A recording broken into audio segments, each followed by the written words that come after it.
So from colorful and whimsical to dark, dreary, and gory, Diablo 4, Vessel of Hatred, i.e., that game with the opening cinematic that gave you nightmares.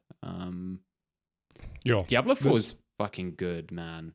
It's it's so good. good. Before you even dive in, I just want to tell you, I finished Diablo 4 just yesterday, and I wish I could tell you that credits rolled because they didn't. Which Okay, is, so you if beat the big bad and that's it. and that's a bit. I mean, if I were playing the base game, do you remember when you beat the base game? If you The got credits credits, definitely rolled, yeah. okay, not Definitely. for me. They basically went like, okay, cool, like play the expansion. That's essentially what happened to me. I'm not surprised by that, actually. They're like, oh, you still got a good third of the story to go. You know? Well, that's it's funny coming in at this point because I imagine if I played a year ago, the way the story ended, I'd gone like, okay, like they're clearly setting up the expansion. It was just weird playing through the base game now, having an idea of how the expansion is set up, like what's the premise, and going, okay, I see where this is going, to finishing the base game and going, oh, like I didn't roll credits. I guess they just want me to go straight to the expansion now. But anyways, I finished the base game. It's great, and I really do want to play the expansion. It's a good place to start, really, because I really, really like the story in the base game. I think it grapples with like characters in ways that Diablo never has. And I know people are like, oh, who cares about the story in Diablo? I really like the stories and I like the mythology and the lore. And I thought Diablo 4 finally came up with a compelling villain rather than just, Diablo himself. I thought Lilith was really cool. Kind of like almost a tragic character in a way, because you get a lot of her backstory and how like she's only doing this because she's kind of been screwed over so many times before. I really liked her. And, her dying at the end of the base game, I was like, okay, that's going to leave a pretty big hole that needs to be filled. And unfortunately, Vessel of Hatred doesn't fill it. Nice. You are now kind of dealing with Mephisto, it is Mephisto, correct? Yeah. Lilith's father. And he's now been trapped in the Soul Stone that Nerel, one of the big characters from the base game, is kind of transporting to try and find a like permanent prison for him. The problem with this game's story is that there doesn't seem to be like a central villain right up until sort of the last quarter or so. There's this new leader of the Cathedral of Light, which is having its own like crisis of faith after they were kind of decimated when going into hell. He's kind of like really bad, and you see him in the game's like opening. He seems to not be a great guy. He like kills people even though they're repenting and stuff like that. But then he only crops up again in like the last quarter of the game. Mephisto kind of is like around, but you don't deal with him again really directly until the last quarter of the game. So there's the sense that the story is spinning its wheels a lot of the time, trying to introduce you to the new class, the Spiritborn, and the lore behind that class, as well as the region, as opposed to kind of thrusting the story forward, in my opinion. And right when it starts getting to like the meat of it, like, oh, cool, I can see what Mephisto's plan is, how it's going to play out, this and that, it just ends. And it's like, oh, this is a middle chapter in a 3-part story. The big conclusions yet to come. Who knows? Maybe another I really hope it's not till Diablo 5, because that would be ridiculous. Like, they definitely have teed it up for like a finale, but a finale that isn't here just yet. Do you think they would do a second expansion? Because typically Diablo's only been one big expansion. Yeah, I know. I that's what I was a bit confused by when I got to the end, and it felt like it wasn't done. I was like, they usually only do the one. There was Reaper of Souls, there was Lords of Destruction for Diablo 2. I don't know, maybe they see Diablo 4 as such a good base that they could continue building on it. They could. I'm not against it, to be clear. It's just, it's unusual. I know. It would, to me, it feels like they have to. They've kind of like set it up as there will be another expansion. I highly doubt they're going to finish that story off in like seasonal content or stuff like that. So yeah, I'm not sure. But from a story perspective, I thought it was a big step backwards from the main game, and that was kind of disappointing. The thing that was not disappointing at all was just the new class. I'm watching the footage. Looks like a lot of fun. It's so good. It's like, so it's the Spiritborn's kind of like the monk in Diablo 3, very, very fast melee action, but extremely versatile in the types of damage that you deal out. So you have access to like 4 different trees or attributes. You've got gorilla, jaguar, centipede, and eagle. And each of them kind of has their own focus. So like the centipede focuses on poison damage, the eagle's lightning damage and taking advantage of vulnerable status effects. The gorilla is more based around defense, and the jaguar is like predominantly about physical attack and attack speed. And initially it's like, cool, I'm going to do a pure gorilla build or pure eagle build. And at the, the first couple of levels, that's kind of how you have to do it, because there's just not enough points to really start getting creative with the ways that you combine every single aspect of these trees. But once you start getting to like level 40, level 50, because I started from 0 here, like you can do that as well. You can just jump straight into the campaign and go from 0, and you kind of level up to 60 by the end of the campaign. It feels really good. Once you start combining all 3, you start unlocking these ridiculous feeling builds. So the build I settled on was one where I was using a lot of eagle attacks. So there's this damage attack where you throw out like quills from feathers, and they kind of fan out and they come back to you, and they do like damage in both ways. And I paired that with like a dodge that if I dodged, like I had like a cooldown on it, but when I dodged, I'd throw out more of those quills. So essentially like getting away from damage while doing damage, which felt really good. But then paired with like a jaguar attack that increased my attack speed as long as I continually killed enemies, meant I could keep that going almost indefinitely. And that attack speed boost was like monumental. So it would just like melt through enemies using this damage attack, especially when I'm stacking vulnerable status effects on them, and killing them spreads that vulnerability to enemies nearby. It's like a snowball effect that feels really, really good. Like a Diablo does. You feel good playing Diablo when you feel overpowered enough, but still challenged by the enemies, so that you're not just like cakewalking them. And I think there's so much depth to this class where I'm pretty sure there's going to be like way more complex builds and way more interesting builds. I'm curious to see how like the centipede works out, because there's an ability there where like if you kill an enemy that's poisoned, he kind of like bursts and other enemies around him then become poisoned. And then you can buff that with like damage to poisoned enemies. So you can really get hectic with that as well. It's just really cool. I think the Spiritborn feels like multiple classes in one. And so I think especially if you're playing alone, it is the class to pick currently, because you can just be so versatile. And the class has got enough survivability to be viable alone and enough damage output to be viable alone. Whereas if you played as like a mage or a barbarian, you might struggle with one or the other in that respect if you were playing alone. It's just a really, really fun class to play. And, I think feels a bit overpowered now to kind of also sell the expansion. Of course, 100%. The big marquee class needs to feel super, super special. And I definitely think it's going to be balanced quite a bit. But so far, if you like buying the expansion for, I want the new class and I want more campaign content, I think you'll be pretty happy with that alone. There's a bunch of additional content as well that I think plays more into the end game. There's you remember the Nephilim rifts from Reaper of Souls? So there's a sort of thing that's similar to that. The pit in the existing game was kind of like that, but there's a thing now called the Kurast Undercity, where once you unlock it in the game's main like hub, it's sort of like it's a timed dungeon. So you have to get through 3 floors and work your way towards a boss. And you start the dungeon run with just 100 seconds on the clock. And certain enemies add time to that clock, and there's also certain like little side objectives that you can complete to increase the level of rewards that you get Nice. at the end.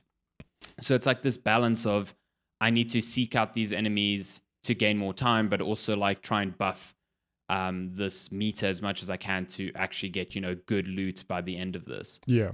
And it's really, really addictive. I find it really fun because you have to be really good at dealing damage because you need to be very fast getting through this dungeon. You can't even spend time taking on enemies that won't give you a reward at all. So you end up running away from a lot of enemies, picking some fights, and then having all those enemies that are like chasing you join that fight at the same time.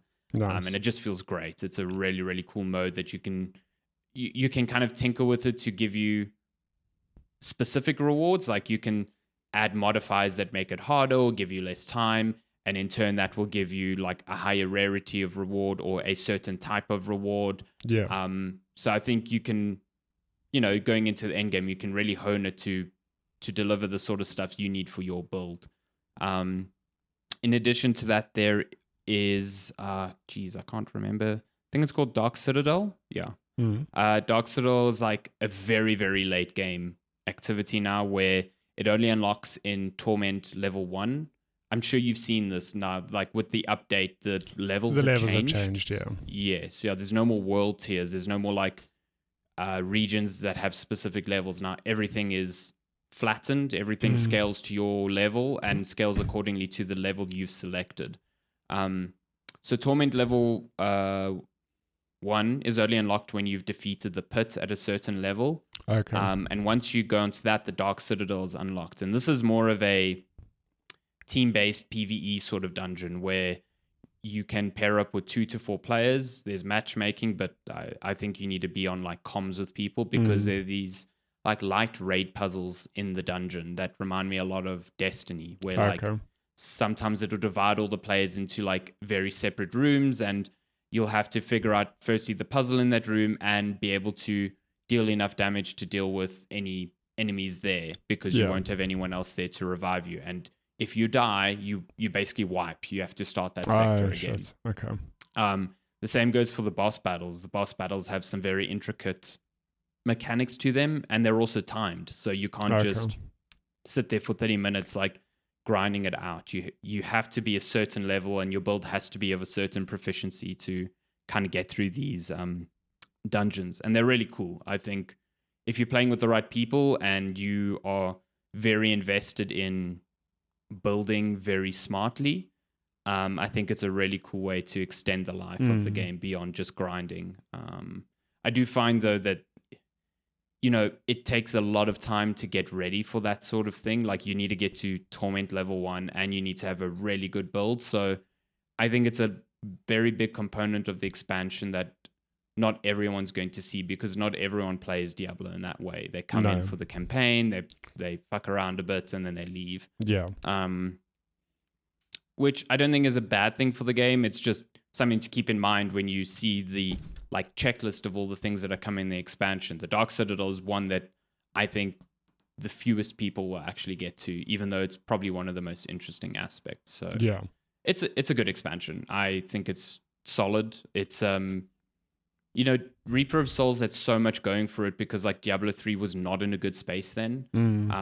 And it, along with the patch that arrived with it, like did a lot to lay the foundation for how Diablo 3 survived for the years after that. It was like a big reset in my mind. Yeah. Diablo 4 doesn't need that, in my opinion. Like you just played it for the first time now and it's good. Like it's not in a bad space.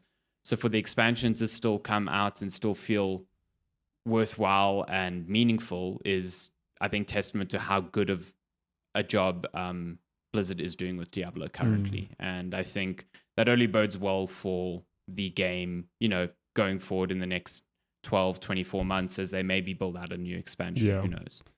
I mean, in Diablo 4, if Diablo 2 and Diablo 3 are anything to go by, though it's going to be around for many, many years. I mean, what is the gap between Diablo 2 and Diablo 3 was something stupid like 10 years. And then I think when 3 and 4 was 10 years as well. Well, it is wild because when 3 came out, I was like, damn, Diablo 2 came out 10 years ago. And then when 4 was announced, I was like, wow, but Diablo 3 was oh damn, it was like 10 years ago. Like, Yeah, where did the time it was go? a very long time. So very, very long time. I think they're probably, if based on what you said, they probably will consider or are likely to do a second expansion. But Diablo 4 it's going to be around for so long with seasonal content, just in the base game alone. It's good fun. Like I've really enjoyed it, and I'm now grappling with, well, do I keep playing Diablo 4 because I really want to, or shall I move on to something else? And I can tell you now, it's difficult to it's difficult to stop playing Diablo 4. I do just want to keep going, getting better loot, getting better, start doing some Paragon levels. Maybe try another class. If you opened up that Paragon board, it is immense. It's immense. There's so much happening there. No, go for it. Go for it. There's so much happening with with that board. Because like it really is the thing that keeps you going for like months on end. You know what I mean? I don't know if you've looked at build guides, but the way that people like, you can spend 200, 400 points on the Paragon board in this way and get this build, or spend it this way and get this completely separate build. It's crazy how much depth there is to the game already, and they're just like expanding on it. Yeah. Now, I wanted to say I'm in this weird middle spot now where I think, so I wasn't done with the Diablo 4 campaign, and I think my rogue was I hit level 50, and then I hit level 51, which gave me 1 Paragon point, because 50 was sort of not level cap, but like or was it the level cap? It went further up. Because so they squashed it down to 60 now. 60 is now the so level cap. It did go higher than that, but it was 100, I think, maybe. But you couldn't get 100 points to put in your skill tree. It was like no. You started getting Paragon points at that point. Yeah. Okay. So I hit level 51. So I hit level 50, the quote-unquote soft cap on the skill tree, and I got 1 Paragon points. Then the expansion dropped. That cap is now 60. So now it's like I'm level 51, but I'm level 50 plus 1 Paragon point. But now every level I get lets me put points into my main skill tree. Yes, yeah. Which I was very confused, because I also had done some rebalancing and moved some things around. It's like, what the hell happened? Yeah, that's a good point. A lot of the big changes that feel tied to this expansion are actually part of the game's like free update. Yeah. Like the difficulty tiers, the squashing of numbers. I'm sure you've noticed that there's not like extreme exponential numbers blowing up on the screen now. They've kind of like reined it all in so that they are manageable numbers. Like for the first couple of 20, 30 levels, the amount of damage I was doing was in the hundreds, and the amount of life I had was in the hundreds, which is far more manageable from a like calculations perspective when you're trying to figure out the effectiveness of a build. But it is cool that you now have 10 more points to put into your skill tree, and that they balanced it a bit more. And having a soft cap of 60 now, and then Paragon kicks in again is, I think, a good change. There was an item during the review period, because we played in a completely different server prior to launch, and I didn't get to keep any of my progress. But a colleague of mine at GameSpot found, I don't know how, but found an item. It was like a 30-minute buff that would buff, I think, experience earned or something that was like completely broken.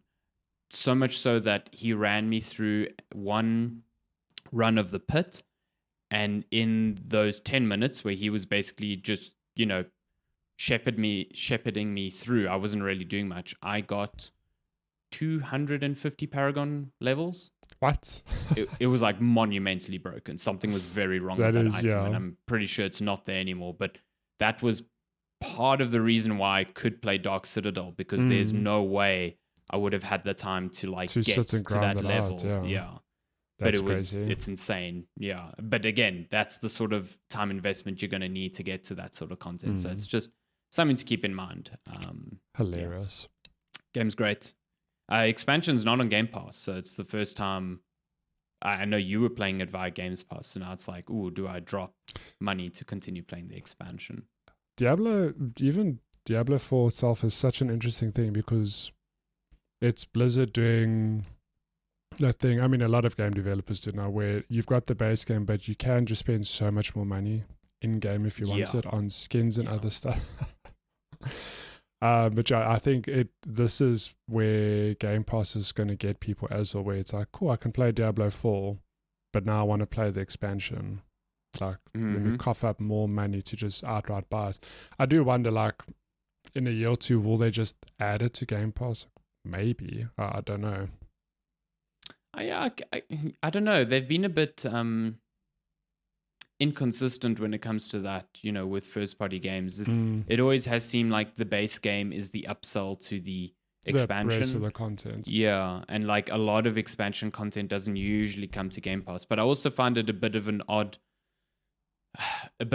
selling point for people, because like, do you want to purchase an expansion to a game you don't technically own? Yeah. And like, I know Game Pass will always have, at least it will have Diablo there all the time, it will have Call of Duty there all the time, but at the same time, you just let your subscription lapse and suddenly you lose access to expansion content that you've actually paid for. Yeah. It's an odd. I don't feel comfortable doing that. Like, I would outright probably own both of them. I wouldn't want to own expansion content to a base game I don't technically own, but maybe this is how they are seeing people engage with games now. I'm not sure. I don't know. That's the strategy they're sticking with. So, yeah.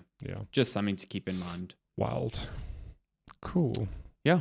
It's Diablo 4, Vessel of Hatred. I'm looking forward to playing more, but it's a bit of a tough prospect to now like start from zero scratch again with the Spiritborn, which gosh, after like 30 plus hours, I'm like, I've got other stuff to play right now, but I'll probably return to it eventually. It is a game you can pick up in a few months, in a year or two, and it'll always be the game that gives you some legendary loot.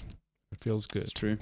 It's true. The moment that swing appears, it's like, oh, yes. I love it. I love it. Beat and the then boss you get to like, and it just explodes with like 3 legendaries. Like, oh yes, it's so good. This is what and then I you played get to for. stuff above legendary as well, and it's just like, yes, give me more. Need more of that stuff.